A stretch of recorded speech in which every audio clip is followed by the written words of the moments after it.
Assalamualaikum warahmatullahi wabarakatuh. Kembali lagi ke channel Dunia Mistis FM. Untuk kisah kali ini masih melanjutkan dari kisah yang sebelumnya, sebuah kisah dari cerita Kagurofenom, kisah yang berjudul Rumah Dinas. Dan sebelum lanjut ke ceritanya, tekan dulu tombol like video ini, dan jangan lupa tekan tombol subscribe channel ini, nyalakan tombol lonceng notifikasinya, agar tidak ketinggalan cerita-cerita lainnya. Dan seperti apa untuk lanjutan kisah ini? Langsung saja masuk ke ceritanya.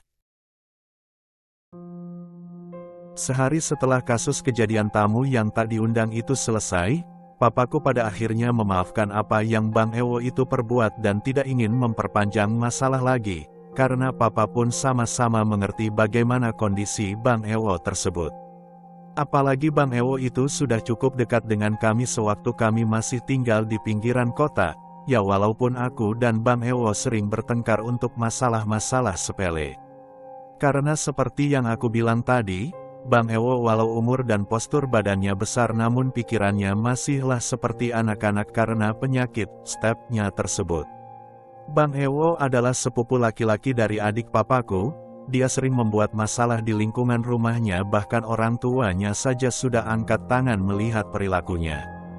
Kerjanya di rumah hanyalah tidur-tiduran saja seharian, disuruh sekolah tidak mau, disuruh kerja di bengkelnya sendiri pun juga tidak mau. Tapi, siapa sangka dia sangat ahli dalam urusan pekerjaan bengkel, jika diasah lebih jauh lagi pasti dia akan menjadi ahlinya. Namun karena malasnya itulah, dia menyia-nyiakan kesempatan itu.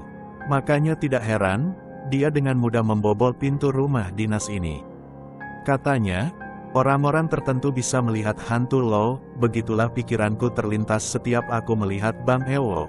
Entah mengapa firasatku mengatakan bahwa Bang Ewo ini bisa melihat atau merasakan hal-hal yang tak bisa dilihat oleh manusia pada umumnya. Buktinya, dia tidak takut sedikitpun dengan apa yang dia lakukan pada ruangan yang terkunci rapat itu. Orang normal mana yang berani melakukan hal gila itu? Bahkan Om dan papaku saja tidak pernah menyentuh ruangan yang terkunci itu. Mereka menganggapnya seolah tak pernah ada.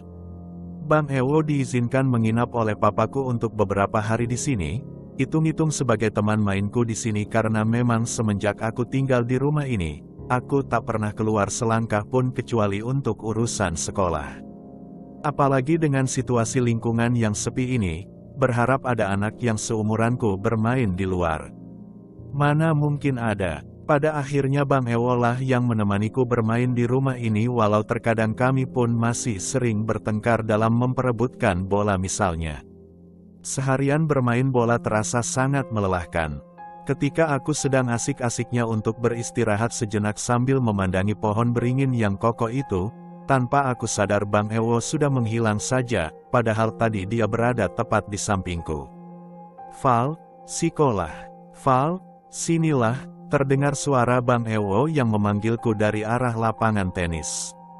Ngapain Bang? Lantas aku pun segera menjawab panggilan itu dan bergegas untuk pergi ke tempat Bang Ewo itu.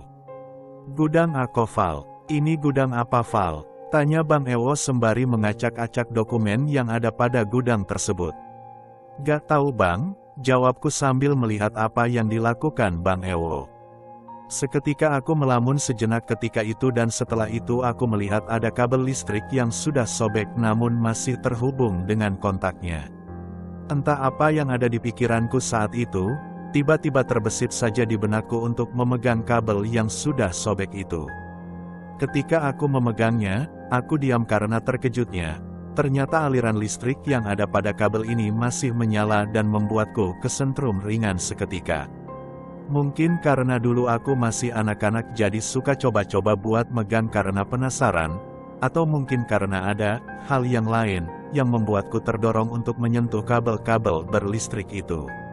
Ketika itu Bang Ewo hanya melihatku sambil tertawa ringan dan berkata, "Haha, kanai karajoan yo." "Haha, dikerjain ya." Ketika itu aku sedikit kesal karena Bang Ewo mengejekku. Tapi aku tidak ambil pusing, kata-katanya itu hanyalah lanturan-lanturan yang tidak bermakna. Karena kondisinya itu terkadang apa yang dia bicarakan seperti melantur sana-sini, menghayal ngalong tidur. Setelah itu, Bang Ewo mengajakku untuk pergi ke sebuah pintu yang terkunci rapat itu. Lalu aku pun menolaknya, tapi entah kenapa aku seperti tidak dianggap olehnya pada saat itu. Karena walau aku menolaknya, dia tetap pergi ke sana dan itu membuatku terpaksa untuk mengikutinya. Lalu Bang Ewo pun mengeluarkan skill bengkelnya untuk membuka pintu yang terkunci itu. Setelah beberapa lama dia mengutak-ngatik kunci itu akhirnya terbuka juga, aku sempat takjub seketika. Wah gila keren juga nih Bang Ewo bisa buka kunci kayak gitu, pujiku dalam hati. Tapi sayangnya, hal gila itu tidak cukup sampai di situ. Belum sempat aku melarangnya untuk tidak memasuki ruangan yang terkunci itu, Bang Ewo sudah memasukinya saja tanpa ragu sedikit pun. Dan lagi-lagi aku terpaksa untuk mengikutinya. Ya udahlah, untung masih siang juga, keluhku dalam hati. Tapi walaupun pada saat itu matahari masih tegak di atas kepala, entah mengapa mendadak ketika aku memasuki ruangan tersebut aku merasakan perasaan yang sangat-sangat menjanggal. Jauh lebih menjanggal dari perasaan-perasaanku pada saat pertama aku mendatangi rumah dinas ini. Semakin aku menjauh melangkah ke dalam ruangan ini, semakin berdirilah bulu kudukku satu persatu. Bang, ndak takuik. Bang, gak takut apa ya? Bang Ewo pun tidak merespon apa yang aku tanyakan padanya dan lebih memilih untuk fokus melihat-lihat ruangan ini, seperti sedang mencari-cari sesuatu tapi apa itu aku pun tidak tahu. Aku hanya bisa mengikutinya dari belakang sembari was-was entah apa yang akan terjadi nantinya, karena jujur pada saat itu aku benar-benar merasa sangat takut. Sepintas aku melihat ruangan ini, ternyata di sini sangat banyak sekali kamarnya. Ada 2 ruangan di sini, dan di dalam ruangan ini terdapat lagi ruangan lainnya, yaitu ruang kamar tidur yang sudah tidak terurus lagi. Dalam satu ruangan ini terdapat 2 ruang kamar tidur, berarti ada 4 kamar tidur yang ada pada ruangan ini. Tuh Val, Bang manjek tuh melompek lewat situ kapatang. Itu Val, Bang manjat lalu melompat lewat sana kemarin, sambil menunjukkan atap tempat dia melompat. Oh pantes, dia bisa lompat ternyata jarak dari atap ke tanah tidak terlalu jauh, gumamku dalam hati. Tuh kapatang Bang lalok kamarko. Terus kemarin, Bang tidur di kamar ini, sambil menunjukkan salah satu ruangan yang ada di sana. Hah, gila gak tuh? Jadi selama seminggu kemarin Bang Ewo ini tidur di sini. Gak takut sedikit pun, dan ternyata ruangan ini terhubung dengan ruangan dapur yang sudah tidak terpakai itu. Lepas sudah rasa penasaranku dengan apa yang ada di balik pintu-pintu yang terkunci itu kemarin. Tapi, ada satu hal yang membuatku sangat penasaran di ruangan ini. Tepat di depan atap yang terbuka ketika Bang Ewo melompat kemarin itu, ada sebuah tanah kosong yang ukurannya tidak terlalu besar serta pohon bekas ditebang yang lumayan besar dan dikelilingi oleh pagar-pagar berkawat tinggi yang lagi-lagi digembok. Sepertinya pohon tersebut sangat dilindungi bahkan pagar berkawat ini lebih kokoh daripada pagar yang ada di depan rumahku ini. Entah mengapa seketika perhatianku hanya tertuju pada pohon ini, seperti ada daya tariknya tersendiri. Lalu tiba-tiba Bang Ewo menegurku, "Yan dicaliak bana. Jangan terlalu dilihat kali." Aku pun yang agak melamun karena memperhatikan pohon tersebut, terkejut dengan teguran Bang Ewo. Setelah puas kami melihat-lihat ruangan tersebut, kami pun menuju ke dalam lalu menutup pintu-pintu tersebut namun tidak kami kunci kembali. Aku yang masih penasaran dengan pohon itu, aku pun bertanya kepada Bang Ewo, "Bang, pohon atu yang di situ tadi itu." "Bang, pohon apa yang ada di situ tadi?" Bang Ewo hanya diam dan tidak menghiraukan tanyaku seolah dia tidak ingin membahasnya. Yang membuatku penasaran dari pohon itu adalah daya tariknya yang membuatku seolah-olah ingin melihat pohon itu terus. Memang yang aku rasakan ketika aku melihat pohon tersebut adalah rasa hampa sekaligus menaikkan bulu-bulu kudukku satu persatu. Seperti sumber dari rasa hampa yang ada di rumah ini berasal dari pohon tersebut, paling tidak itulah pikirku setiap kali aku memikirkan mengenai pohon tersebut. Dan lagi, Yang membuatku tambah penasaran adalah mengapa pohon yang sudah ditebang itu dipagari oleh kawat yang tinggi-tinggi. Seperti sedang menyegel sesuatu, tapi apa? Entah mengapa beberapa hari setelah kami memasuki ruangan itu, aku hanya terpikir akan pohon itu. Dan lagi, setelah pintu-pintu itu terbuka dari kuncinya, aku merasakan ada yang tidak beres terjadi di rumah ini. Terlebih lagi ketika Bang Ewo itu sudah tidak lagi berada di rumah ini. Keesokan harinya Bang Ewo pun pamit untuk pulang ke rumahnya yang berada pinggiran kota, tidak jauh dari rumah lama kami. Dan aku pun kembali kepada aktivitasku biasanya yaitu sekolah, pulang, namun pada kali ini aku sangat mengurangi jatahku untuk bermain di halaman belakang sejak kejadian waktu itu. Rasanya rumah ini sungguh terasa asing bagiku sekarang, atau karena aku saja yang terlalu paranoid ya. Memang, aku bisa dikatakan sebagai anak yang paling penakut di keluarga ini. Nonton film horor saja, bisa tidak tidur semalaman. Jadi, aku lebih menyibukkan diriku untuk bermain game PlayStation pada waktu itu. Ketika aku bermain game PlayStation ini, memang pikiranku akan hal-hal yang membuatku takut sedikit terlupakan. Namun itu hanya bersifat sementara, karena ketika malam telah tiba semua pikiran-pikiran liarku mengenai ruangan yang terkunci itu kembali meluap.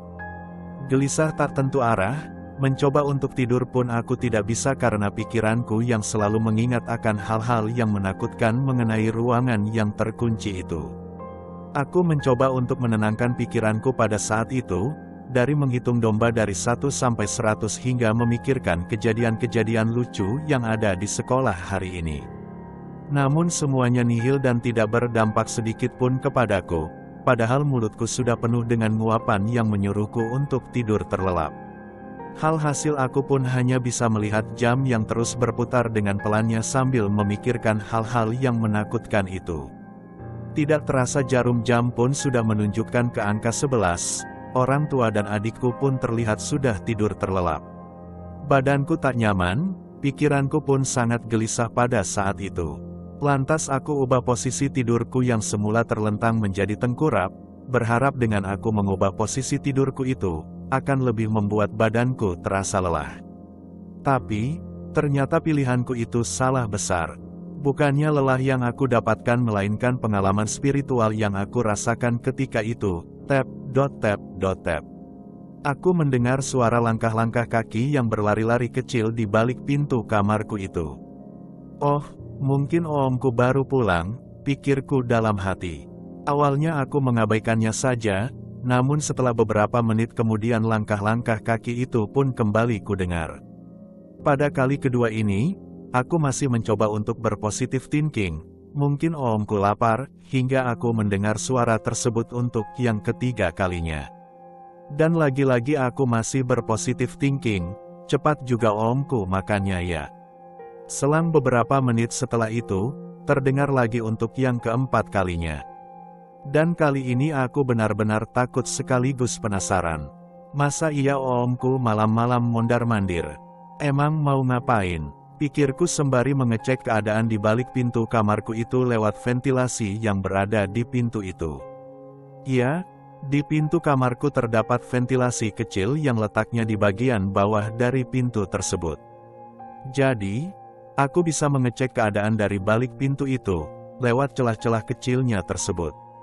Tap.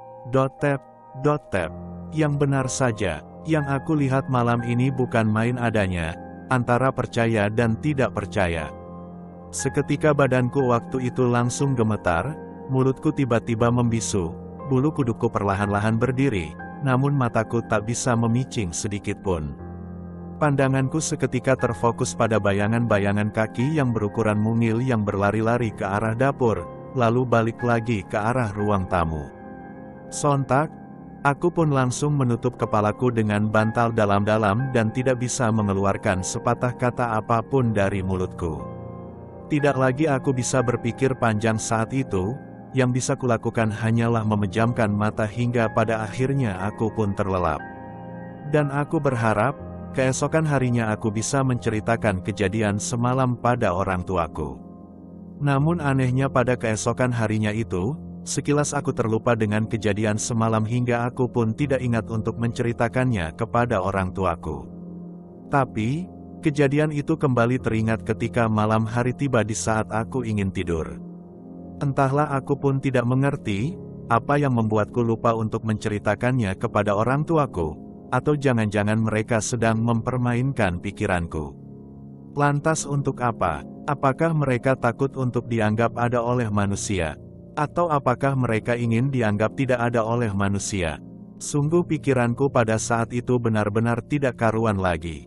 2 hari telah berlalu sejak malam pertama mereka menamparkannya kepadaku. Di malam kedua kemarin mereka juga masih tetap menampakkan kehadirannya kepadaku. Pada jam yang sama, tempat yang sama dengan langkah-langkah kaki yang sama. Entah apa maksud mereka melakukan hal itu, apakah mereka hanya ingin menakut-nakutiku?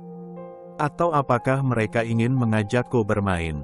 Tapi seharusnya mereka paham bahwa aku terlalu takut untuk bermain bersama mereka. Di hari ketiga ini, aku benar-benar bertekad untuk menceritakannya kepada orang tuaku, apa yang aku lihat pada 2 malam kemarin. Tapi nyatanya tekadku hilang bersama dengan ingatanku, sesaat aku melupakan lagi apa yang harus aku sampaikan kepada orang tuaku itu. Namun aku menyadarinya sekarang, sepertinya aku tidak lupa dengan apa yang ingin aku sampaikan kepada orang tuaku saat itu, hanya saja aku merasa berat untuk menceritakan hal-hal tersebut kepada mereka. Mungkin, kalian pun pernah mengalami atau berada di posisi yang sama. Aku pun sulit menjelaskannya mengapa, tapi aku yakin kalian yang pernah berada pada posisiku ini pasti mengerti apa yang kumaksud. Malam pun telah tiba. Aku sudah bersiap-siap dengan mentalku untuk menghadapi suara-suara aneh yang mereka buat. Detik demi detik, menit demi menit, setia aku melihat jarum jam yang berputar dengan lambatnya. Dan tidak terasa jarum jam pun telah menunjukkan pada angka 11, senantiasa aku tunggu kode-kodean dari mereka. Tapi anehnya, sudah lewat 5 menit, suara-suara mereka pun masih belum terdengar. Aku tunggu lagi dengan mental yang sudah aku persiapkan sebelumnya sembari mengubah posisi tidurku menjadi tengkurap dan sesekali melihat ke arah ventilasi pintu tersebut. Tapi, 15 menit setelahnya, 30 menit setelahnya, hasilnya nihil. Mereka pada malam ini tidak menampakkan dirinya seperti malam-malam sebelumnya. Ada apa? Apakah mereka sudah pergi dari rumah ini? Atau apakah mereka sudah puas untuk menakut-nakutiku? Setidaknya aku pun menunggu mereka hingga aku terlelap dengan tidur tengkurapku. Malam ini, sepertinya tidurku sangat nyenyak sekali.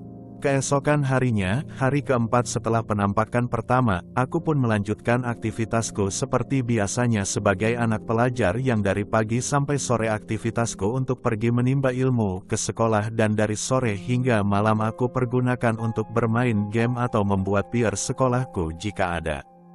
Pikiranku mengenai kejadian-kejadian sebelumnya mulai memudar, dan pada saat itu jam menunjukkan angka 10. Aku pun berbaring di tempat tidurku. Sekilas aku melihat ke arah tempat tidur adikku yang tidak jauh dari tempat tidurku.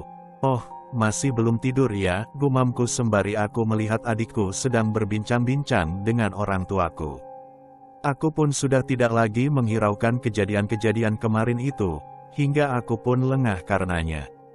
Ketika orang tuaku sudah terlelap tidur, dan ketika adikku masih bersiap-siap untuk tidur, tap, seketika itu pun aku keringat dingin karena mendengarkan suara-suara aneh yang tidak ingin ku dengar lagi. Aku pikir mereka telah benar-benar pergi. Lalu aku pun melihat angka jarum jam yang telah menunjukkan angka 11. Diam membisu dengan bulu kudukku yang berdiri, aku pun langsung mengambil posisi tidur tengkurap sembari melihat ke arah ventilasi pintu itu. Lantas, adikku ketika itu melihatku dan berkata, "Bang, ngapain?" Aku pun langsung menyuruh adikku untuk diam dengan kodean tanganku padanya. Karena penasaran, adikku menghampiriku dan melihatku sedang memperhatikan ke arah ventilasi pintu kamar itu. "Ngapain bang lihat-lihat ke sana?" tanya adikku. Aku pun langsung menarik tangannya dan menyuruhnya untuk melihat ke arah ventilasi pintu tersebut, dan kami pun pada saat itu sama-sama memperhatikan bayangan-bayangan anak kecil yang sedang berlari-lari itu. Aku pikir ini hanyalah imajinasiku saja. Tapi ternyata bukan. Adikku juga melihat dan mendengar sama dengan apa yang aku lihat dan aku dengar. Dan pada saat itu, diam dan melihat yang hanya bisa kami lakukan. Tidak lama setelah penampakan bayangan-bayangan itu berhenti, kami pun dibuat terkejut dan langsung memendam kepala kami dengan bantal dalam-dalam, hingga kami tidak mendengar apa yang kami dengar pada malam itu.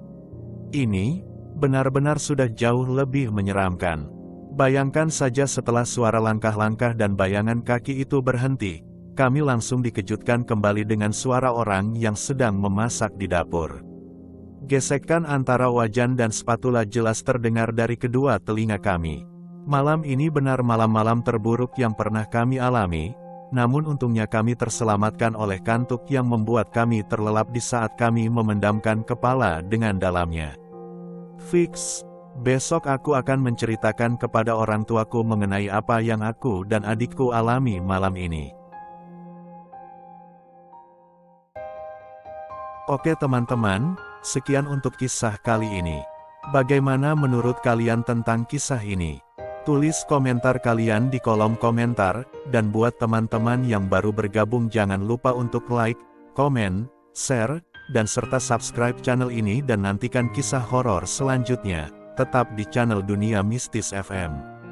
Assalamualaikum warahmatullahi wabarakatuh.